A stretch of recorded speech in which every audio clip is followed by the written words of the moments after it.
Hi everyone, I'm Kyle Bechet, and this is the AAF Exchange, a podcast from the American Action Forum, where experts provide clear, data-driven insights into today's economic and domestic policy issues. Welcome, and thank you for tuning in. On this episode of the AAF Exchange, the Supreme Court overturns President Biden's student loan forgiveness plan, the latest read on the labor force and inflation, and Bidenomics. Joining us to discuss all of this, as always, is AAF's President Douglas Holtz-Eakin. Thanks for joining us. My pleasure. Happy to be here. Yeah, how have you been? I've been great. We had a nice 4th of July. Yeah. Hope everyone did, including everyone listening. Yeah. And now we're back to the most fun place on the planet, the American Action Forum. Well, I spent mine golfing, so you knew I was ready to get back to the office on Wednesday. That's just too horrible to endure for too long. All right, so before we get into everything, everyone, of course, at the beginning of the podcast loves to hear your rant about something. So tell us what's on your mind. In measured terms, I discuss policy issues, Kyle. I've just had it with the clean energy subsidies in the Inflation Reduction Act, which are always portrayed as the, quote, greatest investment in climate change policy ever. Hundreds of billions of dollars of good stuff. And the reality is they're not very good climate policy. They're highly inefficient. They weren't in any way designed to equalize the cost per abated greenhouse gases, which is like what a carbon tax would do, and very efficiently deal with climate. So we're going to waste a whole lot of money and not accomplish as much as we should. But most importantly, these are tax credits, which means they're reductions in taxes. And who gets them? Large corporations and rich people. So this is just a $100 billion tax cut for rich people and large corporations. And if anyone but the Biden administration had done it, that's exactly what you'd be hearing. But no.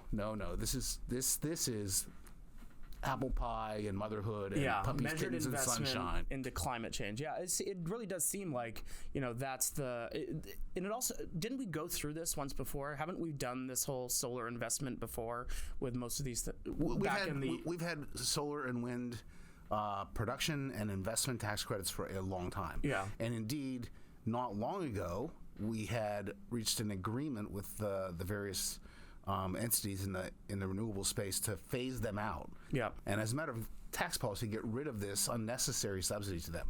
Well, we have gone the other way. Let's just put it gently that way. Interesting. And at the same time, we talk about good trade policy or good climate policy, but we still have these problems with tariffs, with the solar panels and all of that, right? The whole climate policy is so internally inconsistent. We have tariffs on the solar panels, so we can't get as many as we'd like at prices we'd like. We have domestic content requirements on the EVs.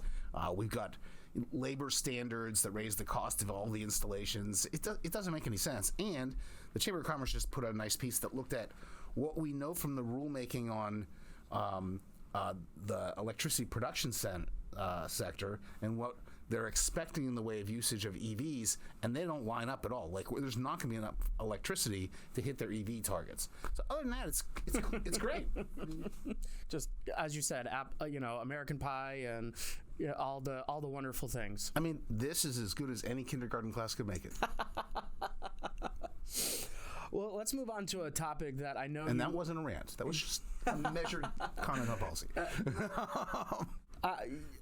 Yes. Let's move on to another topic that I know you like to talk about, to have measured conversations of policy about. The Supreme Court overturned President Biden's plan for student loan forgiveness last week. You were on the road on the way to your vacation for 4th of July for this. You kindly pulled over and did a video on it for us. But would you remind everyone what the president had planned and what the Supreme Court ruled on? So the plan was for individuals under $125,000 in income, couples under $250,000, you get $10,000 of student loans forgiven. Just stroke of a pen, it's gone.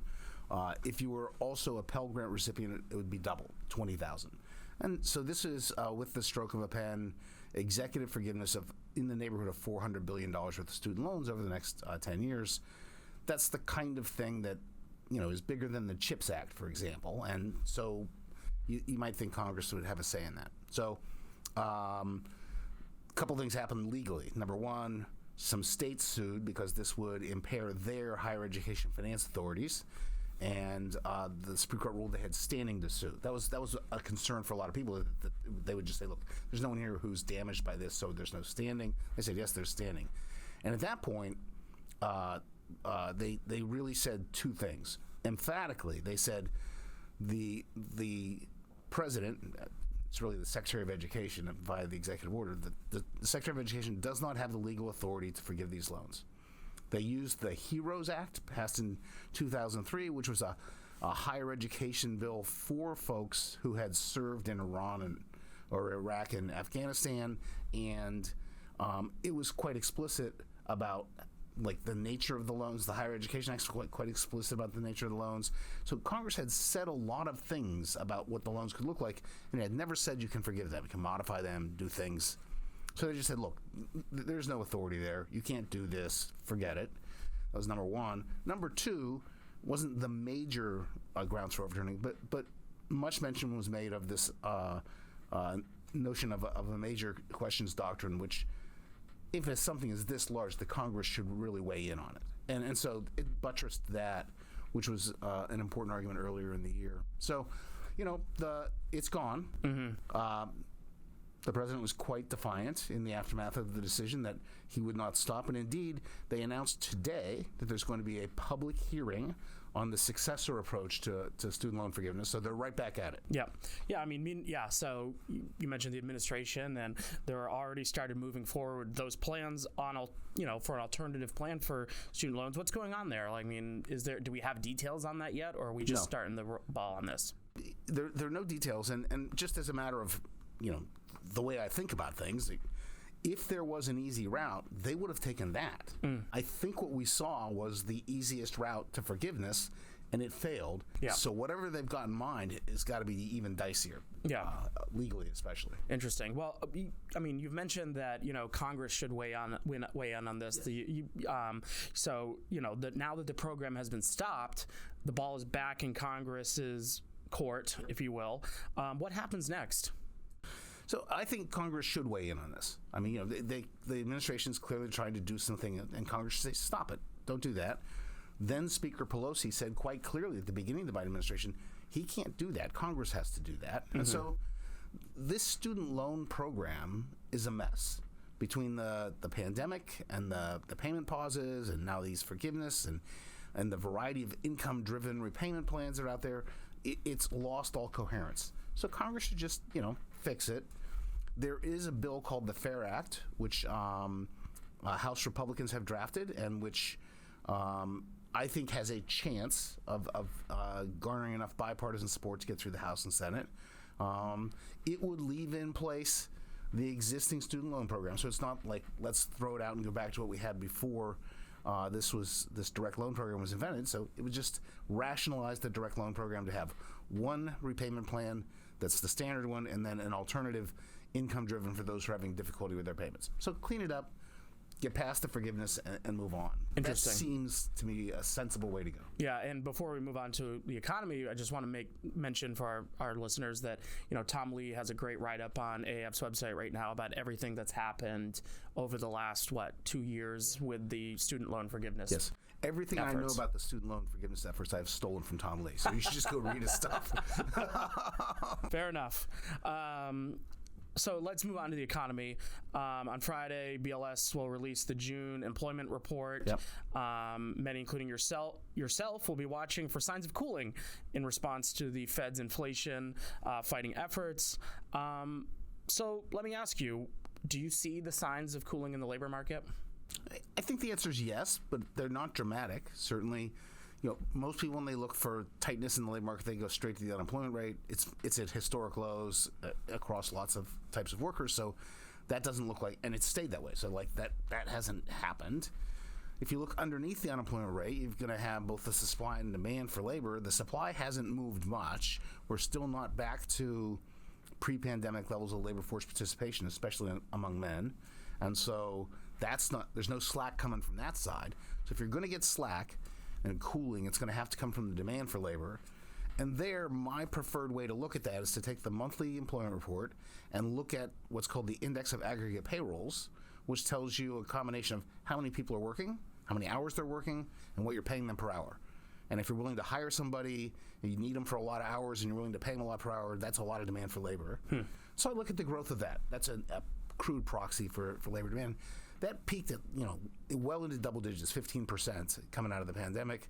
It was up at 8% entering this year, and it's now down to 6%. So it's cooled a lot in the past year, but it's not really cool. Yeah. So we'll see. The employment reports have thrown us lots of curveballs. Yeah, over the past couple of months. Today's report also, we talked a little bit of this about before we came on and started recording, this ADP report that's out today that, everyone's out there saying, the economy, the labor market's still strong. Everyone's pointing to that. It showed, 497,000 jobs. Yeah, big number. Which was about double what they were expecting for last month. So you had some thoughts about this that I think it would be good for people to hear. Yeah, so point number one is never believe 1 month's data on anything, but especially with this ADP report, be cautious. They re-engineered the ADP report last August. They used to try to predict what the BLS would have. They stopped doing that, and they just are putting out what they think is a fair estimate of job creation in the economy. So it's a new series. We don't know if they're getting the seasonal adjustment right and things like that. It's less than a year old. And I have some qualms about what I'm seeing in the details of this report. So we see 290-odd thousand jobs in leisure and hospitality. That looks a lot like a seasonal adjustment error. A lot of kids out of college working in resorts and things like that. That's a normal seasonal thing. Shouldn't count as sort of job growth in the normal sense. 40,000 manufacturing jobs lost. Don't know where that comes from. 90,000 construction jobs. Again, very weather related, subject to seasonal issues. So I guess the innards of the report make me nervous that top line isn't super reliable. Interesting. And we'll see. Yeah. So speaking of inflation, last Friday, a lot happened last Friday for some reason. Yeah. We got the inflation report, which suggested a continued trend of progress of reducing inflation, albeit pretty slow progress. Where do we stand with all this? So last Friday was the personal consumption expenditures price index, the Fed's preferred measure, as opposed to the CPI, which we're going to get on a different schedule. And if you look at the PCE price index without food and energy, so that's the core that gives you the best underlying measure of the trend, and you strip out especially the shelter part, where we just don't get observations of transactions very much. And so you look at the market-based PCE core. That's moved very little. It's down about 0.8% over the past year, and it's still more than twice the 2% target. Went down another 1/10 last month. So is the Fed making progress? Yes. When we hear them talk about the economy, though, what they continually say, and the Fed minutes came out yesterday for the most recent meeting, and those minutes had all observers who were never named, but they said, surprisingly strong economic data yet again. Mm-hmm. It indicated that some members did want to, in fact, raise at the last meeting. They paused. So I think this practically locks in a July increase, and today's ADP report has everyone losing their mind. Yeah. So you expect coming up here in July, we're going to get another 25 basis points bump. Interestingly, this is the third consecutive minutes in a row where the staff forecast has been, I was going to bring up this. We expect a recession, and despite that staff forecast, which is really saying you've done enough and it just hasn't taken effect yet, they're suggesting we haven't done enough. Mm-hmm. And I think that's the division in the Federal Open Market Committee. I don't think anyone thinks inflation's come down as quickly as they expected or enough, but some think they've done enough and it'll happen, and others think, no, we need to do more, and then have it come down later. So do you think so they do really think that we're going to be having this July or this mid-year recession, or this later in the year recession, or is it into next year at this point? The staff forecast is described as having the economy enter a mild recession in the fourth quarter, which continues in the first quarter of 2024, and then recovers. So, that's a pretty modest impact. And since with each one of these minutes being released, the economies continue to be strong. They're closer and closer to saying, but we could be wrong. So, always the hedging of the bets. Yeah. All right. So let's take a break for your favorite part of the podcast, the trivia part of the podcast. Let's do it this way. I give you a number and you tell me what it's about. Maybe in a future podcast when I've had time to study a little bit more and not just give you the curveballs. All right. So this will be a fill in the blank one. Okay. This is one of your favorite topics on debt, the federal debt. According to CBO, the Congressional Budget Office, debt held by the public will reach X percent of gross domestic product in 2053. 2053. Yes, this was the fact of the day on Monday's dish. Oh man, I never read those things. I'm a fact-free zone. 2053 long-term budget outlook. 143%. 181%. Oh man, you sure that's not the alternative scenario? This is right from as you can see, I have pulled up your daily dish on this one. It's right there. Wow. So it won't. Yeah. The one thing we know is it won't. Okay. Because it can't. But this is what the larger role of the CBO, which is to be the budget scold and to remind everyone that we're on a trajectory that has to change, and thus make sure that it doesn't ever see 180. Yeah, I mean it's an astonishing number, and I mean it just paints a very bleak picture for the budget situation, and it really seems that as we are getting close to a presidential election season, it doesn't really seem most people are talking about it, nor has Congress really taking a look at those big programs that they need to solve these issues. I agree, and it's been quite frustrating to me personally for a number of years that this isn't being explained to the American people who need to know that we're in trouble and that things have to change, and then there's actual rational discussion of the kinds of changes that can be supported in Social Security and Medicare. You can't just run around and madly change this stuff without getting some buy-in by the beneficiaries and the future beneficiaries. So I think we're way behind the curve in dealing with this. Mm-hmm. No question about that in my mind. And I'm hoping that, there will be candidates who are willing to just stand down on, the culture wars and talk about the financial future of this country, because that's important. Yeah, absolutely. All right. Finally, last week, let's move on to Bidenomics. Yes. Finally, last week, the President Biden unveiled his so-called Bidenomics plan. They had that one pager or that white paper about what was part of the Bidenomics plan. That he had that speech in Chicago. It was admittedly a little hard to follow at times. What did you take away from the president's speech? So this is a transparent attempt to message success to the American people, and it's part of the campaign launch. And so, what do? Number one, you declare victory, and so they want to declare victory on what they've accomplished, and I think that's hard because they've got an economy that he inherited growing at 6.3%, growing at 2% at best. They have an economy that had 1.4% inflation that's now at 4.5% and coming down slowly. And the only people who really prospered in this time period are people who got EV tax credits and other preferred constituencies. It's a handout operation. So, and people, they don't get fooled. They know that. They're unhappy. Real wages are down, not up. They want to point to the low unemployment rate, and they want to point to the jobs, but the jobs are just part of the recovery from the pandemic, and the low unemployment rate is the flip side to the inflation. Yeah. It just, overstimulated the economy. So the record is not easy to defend, and they struggle to do it. So they pivot to, we have these principles, and you must agree that we should do smart investments, by which they mean government spending, and which is really hard for me to defend either, because CBO estimates that if you take $1 out of private investment and put it into the best government investments, you lose half the rate of return. How smart is that? Well, there's going to be situations where things are more important than just the rate of return, but Right. That's not an endless list. So if you just focus on that, you're going to waste money. And their big accomplishment, the bipartisan infrastructure bill, is going to be a nothing burger. No one is going to notice that in the macro data.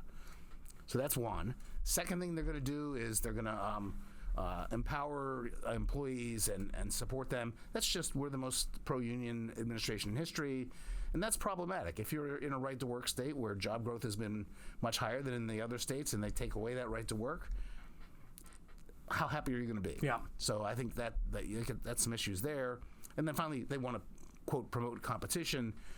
We've discussed their version of promoting competition, and competition should be about consumer welfare, meaning the American people and what they want. Yep. Their version of competition is we figure out who we want to win in these firm wars, and that's not going to help anyone. So I think analytically it doesn't hang together. I think the results have been disappointing at best, and so it's a tough sell. Mm-hmm. It's the biggest bad mentality is unless you're our friends, like the solar subsidies, just to bring it full circle.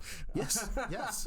Yeah, no, I mean, you're a horrible, horrible threat to humanity if you're a large firm that isn't doing our climate agenda. Yeah. Okay. Yeah. That's not particularly deep. One of the other points that they continuously hit on, and I just want to get this in before our time here, but was the fiscal responsibility part of this Bidenomics speech. I wanted to get, they got... So they continue to repeat the claim. They have the President of the United States, who did it in the State of the Union, who did it in this rollout speech, say, I have reduced the federal deficit by $1.7 trillion, the greatest deficit reduction of any president in history. And it is flatly false. He has proposed $5.6 trillion in additional spending. All that happened was not all of it passed, and the COVID emergency stuff lapsed. That's it. And you don't get to take credit for that. And a friendly ally, the Washington Post, gave him a bottomless Pinocchio for this, and they should stop it. It's embarrassing to him. It's embarrassing to the institution. Mm-hmm. You should have in president's speeches facts that are facts. Yeah. Interesting. Well, Doug, thanks for coming on and breaking this all down for us. I hope you have a good rest of your week and endure the heat that we are currently dealing with here in the city. But thanks for joining us. Thank you. I hope you enjoyed this conversation. Tune back in for our next episode, where our experts will provide clear, data-driven insights into today's economic and domestic issues. I'd also encourage you to check out any of the links in our show notes, and also follow us on social media to learn more about AAF. Don't forget to subscribe on iTunes, Spotify, or Google Play.